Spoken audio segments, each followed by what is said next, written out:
When you look at their climate financing needs, we're talking about $23 trillion, and the majority of that financing needs to come from the private sector.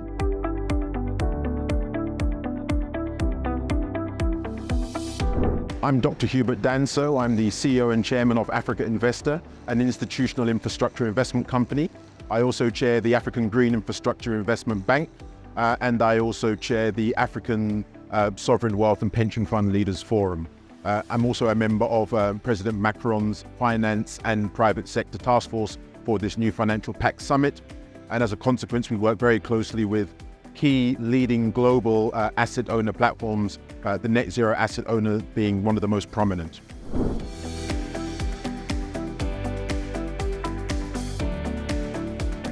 When you look at their climate financing needs, we're talking about $23 trillion according to the latest data. And the majority of that financing needs to come from the private sector. It needs to be private capital, which is distinct from other markets in the world. So there needs to be a wholesale shift in the way that the multilateral development banks catalyze that financing. I think the MDBs have not really been able to mobilize private capital at scale, particularly for emerging markets and developing countries, but optimize the balance sheets to crowd in private capital at scale.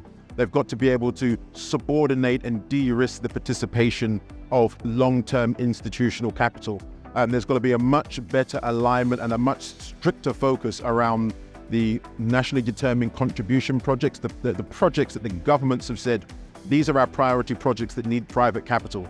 MDB should really focus on helping to de-risk private capital's participation in those particular transactions, as opposed to just seeking to provide their own instruments, which in some cases are in direct conflict or competition with what we could do as the private sector.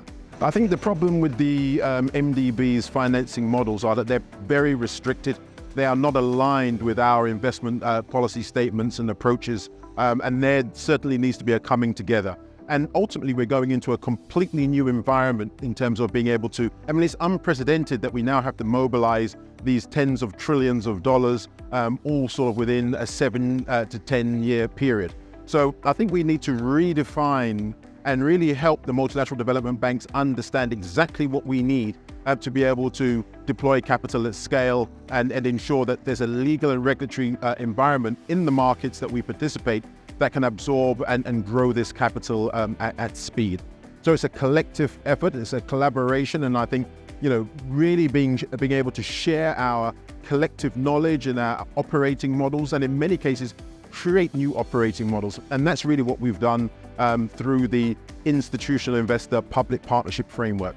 We've moved essentially from a transactional model, which is much more blended finance oriented, to an at-scale and an at-speed model, which is now defined as blended investment. It's much more programmatic.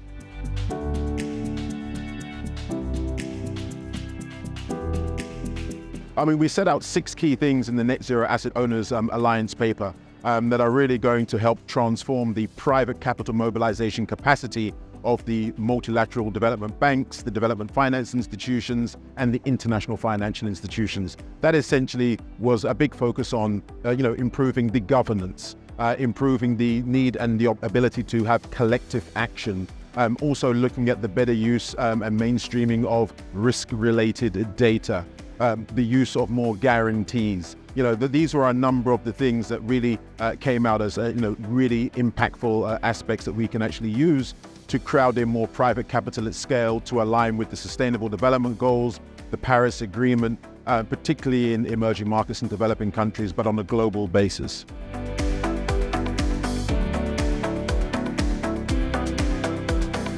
One of the key things that I think that we need to really focus on, not only leadership from us as the asset owner communities, but we need a new direct partner.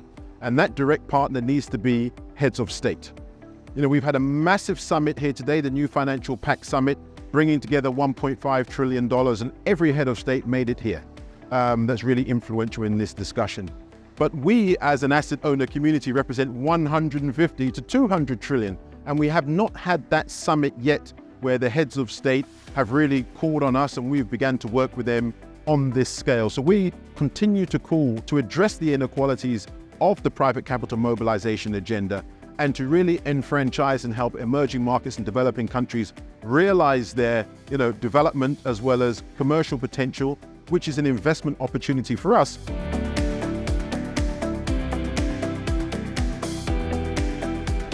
In the past, the development partners were the ones that would really be calling on asset owners to help develop solutions, particularly for emerging markets, developing countries, climate and sustainable development goals. But if you look at the record of private capital mobilization from development partners, the metric is very clear. For every $1 of MDB finance, multilateral development bank finance, they're supposed to bring in $10 of private capital. Their actual performance, according to the G20, has been that for every $1 of MDB finance provided, they've only been able to mobilize 20 cents or 38 cents. So they are effectively not the constituency. Some would argue that they just don't have an interest because they actually compete with our capital. So really, in terms of developing and designing the types of new products, that is something that we would really need to do by ourselves. And then call on the MDBs and the concessional finance and the philanthropy market, the philanthropies, to come in with a more blended solution. And we think doing that at scale is taking blended finance into this new big at scale programmatic format called blended investment. And we believe that blended investment is the future, and it needs to be led by us as asset owners in terms of a design. So it's aligned with our mandates, our investment policy statements, and our risk-adjusted return expectations. And then we can really have the impact that we need, working closely with governments, but also working closely with multilateral development banks to provide that blended investment piece.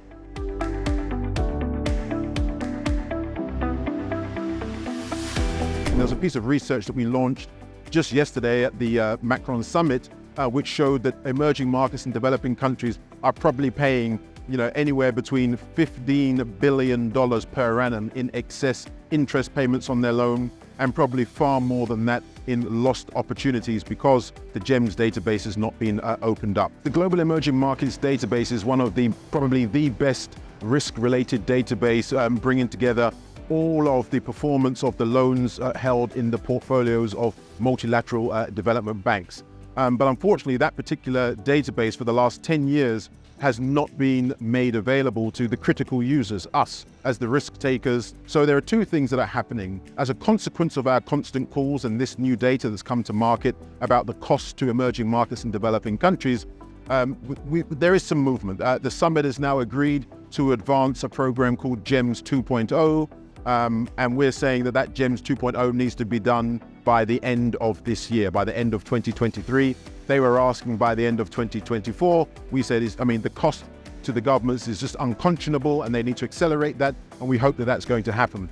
But we think just opening the database, it only goes halfway there.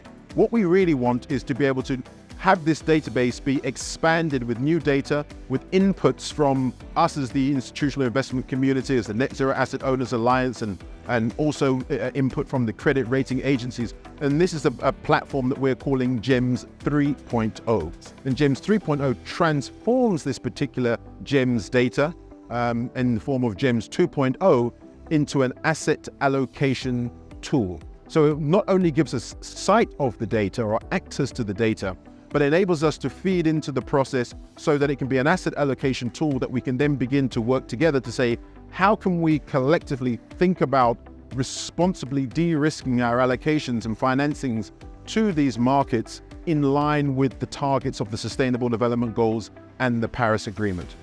So we are very hopeful that that's actually going to be the case. It's one of the recommendations that was taken on by President Macron and the heads of state. GEMS 3.0 is going to be a very critical platform for net zero asset owner members to really contribute and drive that particular initiative.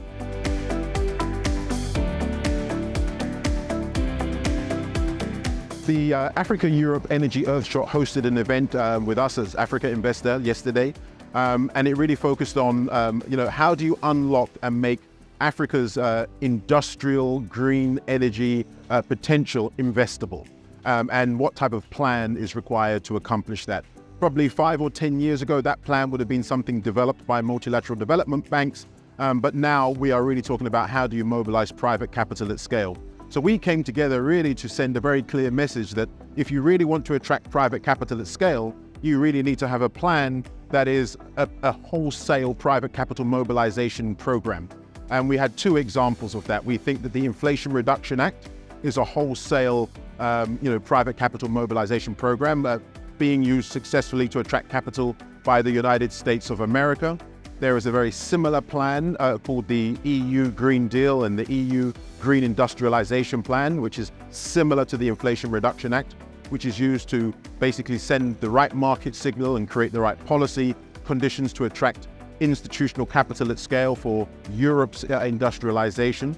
So the event yesterday was really focusing on Africa's version of that plan that could really talk to the needs and the opportunities and the risk appetites of global and domestic institutional investors, pension funds, sovereign wealth funds, insurance companies, to really be able to have a whole system change.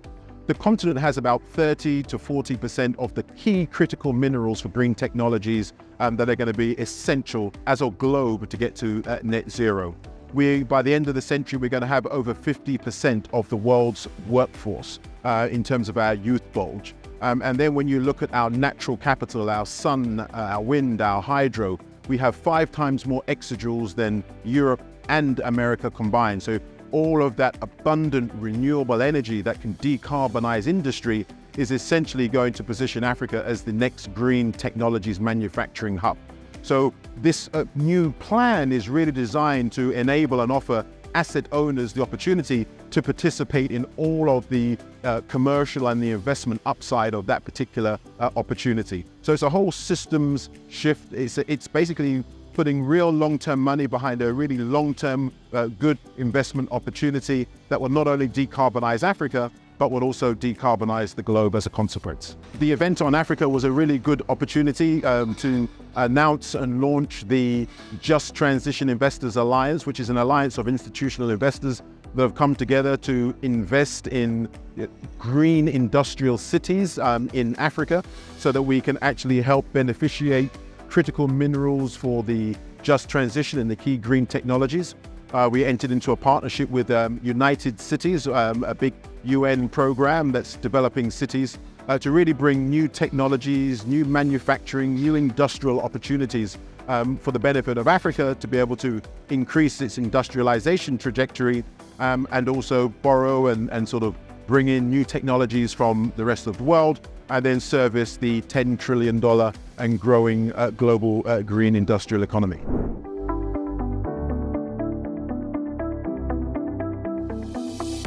The work starting today really is going to be dependent on leadership from the Net Zero Asset Owners Alliance as the only UN-convened group, legitimate group of global institutional asset owners. So the Net Zero Asset Owners Alliance will probably be at the forefront of leading this really exciting change. There is a roadmap of activities that are coming up, coming out of this summit here in Paris.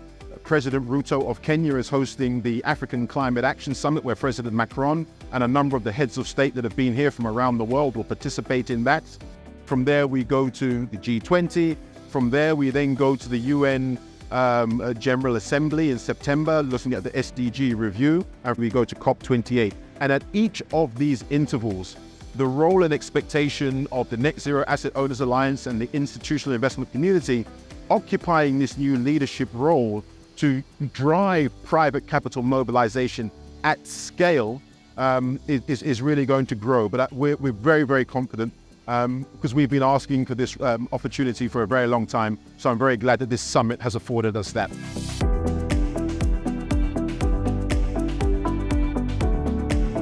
Am I more optimistic about where we are today coming out of the summit than I was going into the summit? I am optimistic that the message has landed. Governments, multilateral development banks, civil society have all understood that there is absolutely no pathway to net zero without the exponential increase of allocations from institutional investors like us. So that realization means that we now have a seat at the table, and I think that's really what makes me optimistic. But it means that our leadership role needs to be much more pronounced. We actually have to lead as opposed to follow. And I think that institutional investor-public partnerships are going to be the framework within which we can help design products.